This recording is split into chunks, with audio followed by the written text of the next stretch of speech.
हाँ बेटा, video number 3। बेटा हम पढ़ा रहे थे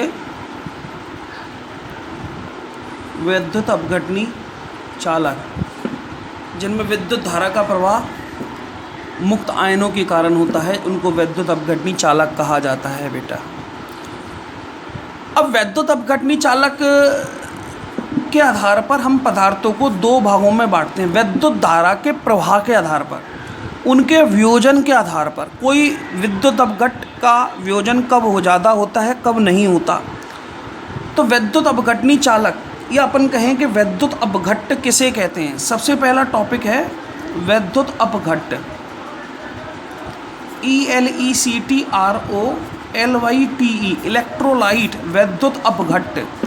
तो वे पदार्थ जो अपनी पिघली हुई अवस्था में या जल में घोलने पर मुक्त आयनों में टूट जाते हैं और विद्युत धारा का प्रवाह करते हैं, उनको वैद्युत अपघट्ट कहा जाता है।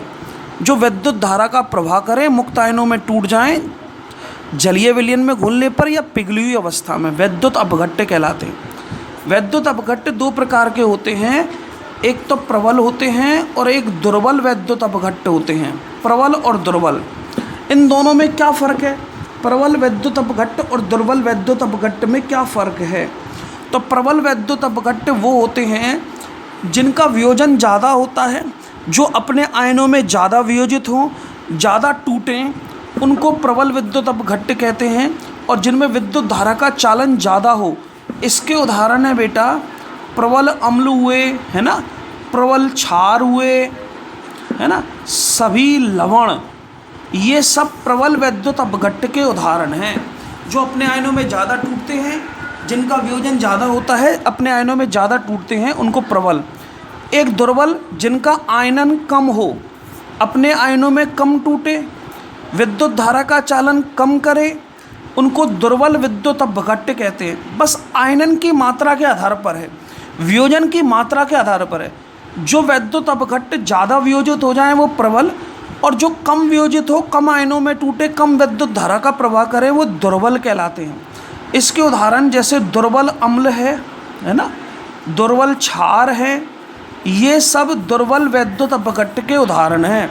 दुर्बल अम्ल, दुर्बल क्षार, ठीक है।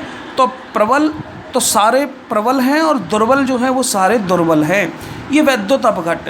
अब वैद्युत अपघटनी चालक को प्रभावित करने वाले कौन कौन से कारक हैं, ऐसे कौन कौन से फैक्टर हैं जो इनके चालकत्व को प्रभावित करते हैं। पहला है अंतरा आयनी आकर्षण बल। अंतरा आयनी आकर्षण बल, अंतरा आयनी आकर्षण बल मतलब धनायन और ऋण आयन के बीच पाए जाने वाला आकर्षण बल। अब सीधी सी बात है बेटा, जितना ज़्यादा अंतरा आयनी आकर्षण बल होगा, मतलब धनायन और ऋणायन के बीच जितना ज़्यादा आकर्षण बल होगा, उनका वियोजन कम होगा, उनका आयनन कम होगा, वो वैद्युत धारा का कम चालन करेंगे। तो सीधी सी बात है कि जो आयनिक चालक होते हैं उनके बीच पाए जाने वाला आकर्षण बल, धनायन और ऋणायन के बीच पाए जाने वाले आकर्षण बल का मान कम होना चाहिए, ताकि वो ज़्यादा से ज़्यादा टूटे और अपने आयनों में वियोजित हों और वियोजित होकर विद्युत धारा का ज़्यादा चालन करें। तो अंतरा आयनिक आकर्षण बल का मान ज़्यादा होने से उनका आयनन कम होता है, और अंतरा आणविक आयनी आकर्षण बल का मान कम होने से उनका आयनन ज़्यादा होता है और वो अपने आयनों में ज़्यादा वियोजित हो जाते हैं। ठीक है। दूसरे हैं आयनों का विलायक की विस्कोसिटी, विलायक की शानता, VISCOCIT, विस्कोसिटी, शानता। शानता का मतलब होता है गाढ़ापन, विलायक की शानता। अब यदि हम किसी विद्युत अपघट्ट को किसी विलायक में घोलते हैं, माना ये कोई विलायक है और ये कोई वैद्युत अपघट्ट है, अब इस विलायक की शानता यानी गाढ़ापन अगर ज़्यादा हुआ तो इसका आयनन कम होगा, और अगर ये पतला हुआ, इसका गाढ़ापन कम हुआ, इसकी शानता कम हुई, तो विद्युत अपघट्ट इसमें आसानी से घुल जाएगा, अपने आयनों में टूट जाएगा, विद्युत धारा का ज़्यादा चालन करेगा।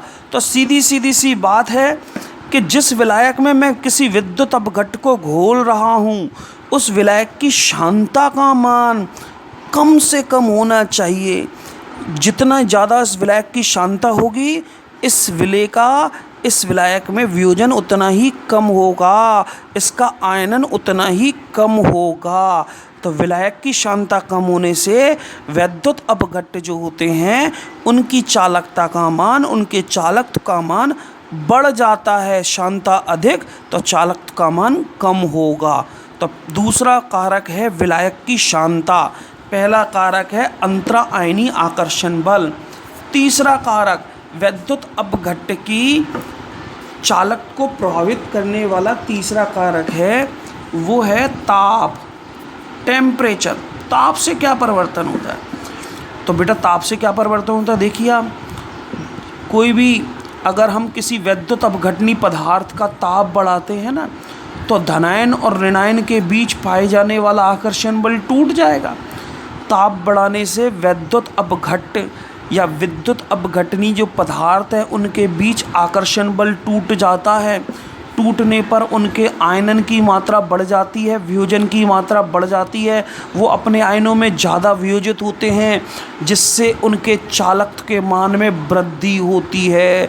तो याद रखना कि विद्युत अपघटनी पदार्थ का ताप बढ़ाने से उनका चालकत्व बढ़ता है, क्योंकि ताप बढ़ाने से धनायन और ऋणायन के बीच पाए जाने वाले आकर्षण बल का मान टूट जाता है और वो अपने आयनों में ज़्यादा वियोजित होते हैं। समझ में आती है आपको? याद रखो, अगर मैं धात्विक चालक की बात करूं, है ना, और एक विद्युत अपघटनी चालक की बात करूं तो ताप से कैसे प्रभावित करते हैं दोनों। ताप अगर बढ़ाऊंगा तो धात्विक चालकों की चालकता कम हो जाएगी, विद्युत अपघटनी चालकों की चालकता बढ़ जाएगी। ये क्वेश्चन इससे पहले वाले पाठ में मैंने आपको पढ़ा दिया। तीसरे पाठ के अंदर मैं पढ़ा रहा हूँ। पहले पाठ ठोस अवस्था में मैंने पढ़ाया है धात्विक चालकों की चालकता ताप बढ़ाने पर घटती है, जबकि विद्युत अपघटनों की चालकता ताप बढ़ाने पर बढ़ती है। क्यों? ठीक है। एक अगला क्वेश्चन वो है कि जो विद्युत अपघटनी चालक है उनमें विद्युत धारा प्रवाहित करने पर, विद्युत अपघटनी चालक में विद्युत धारा प्रवाहित करने पर, ये धन है, ये प्लस है, अगर इनमें विद्युत धारा प्रवाहित करते हैं तो इनके रासायनिक संगठन परिवर्तित हो जाता है, जबकि धात्विक चालकों में विद्युत धारा प्रवाहित करने पर उनमें रासायनिक संगठन परिवर्तित नहीं होता। क्यों? ये क्वेश्चन है, बहुत अच्छा।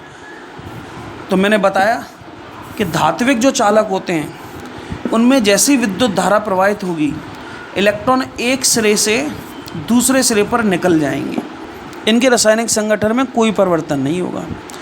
लेकिन विद्युत अपघटनी चालक में अगर विद्युत धारा तुमने प्रवाहित कर दी तो विद्युत धारा प्रवाहित करते ही ये विद्युत अपघट्ट जो है उसका आयनन हो जाएगा, ये धनायन और ऋणायन में टूट जाएगा। सपोज करो उसमें NaCl भर रहा है तो Na+ और Cl- में टूटते ही इसके रासायनिक संगठन में परिवर्तन हो जाएगा, क्योंकि इसका वियोजन हो जाएगा।